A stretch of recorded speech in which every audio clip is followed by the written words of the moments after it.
সারা পৃথিবীতে ধর্মীয় কারণে যখন মানুষে মানুষে বিভেদ ক্রমেই বাড়ছে, তখন বারবার চেতনা ফেরায় তার সেই অমূল্য কথাখানি, তোমার ধর্ম আমার ধর্ম বলে লড়াই করে কি লাভ, যখন তোমার আমার সবার গন্তব্য সেই একজনেরই কাছে।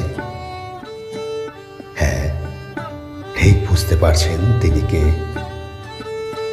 শ্রী শ্রী রামকৃষ্ণ পরমহংসদেব। শ্রী রামকৃষ্ণদেবকে পরমহংস বলা হয় কারণ তিনি সন্ন্যাসের একটা বিশেষ স্তর অতিক্রম করেছিলেন। এই যে হাঁস জলে থাকা সত্ত্বেও তার গায়ে জল লাগে না, তেমনি পরমহংস সংসারে থাকলেও সমস্যা লিপ্ত হন না। রাজহাঁস জল দুধ আলাদা করতে পারে, এমনি পরমহংসদেব সত্য এবং ভ্রমকে আলাদা করতে পারতেন। আমরা জানি সরস্বতী ঠাকুরের বাহন হাঁস, সেটা এই কারণেই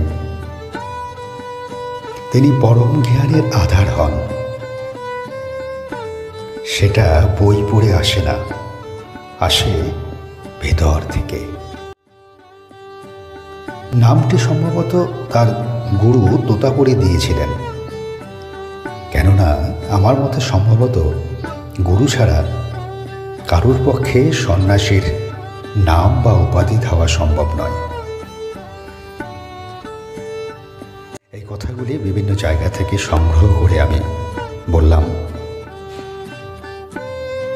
শ্রী শ্রী রামকৃষ্ণ দেবের শুভ পূর্ণ জন্মতিথিতে তাঁর প্রতি আমার শ্রদ্ধাঞ্জলি।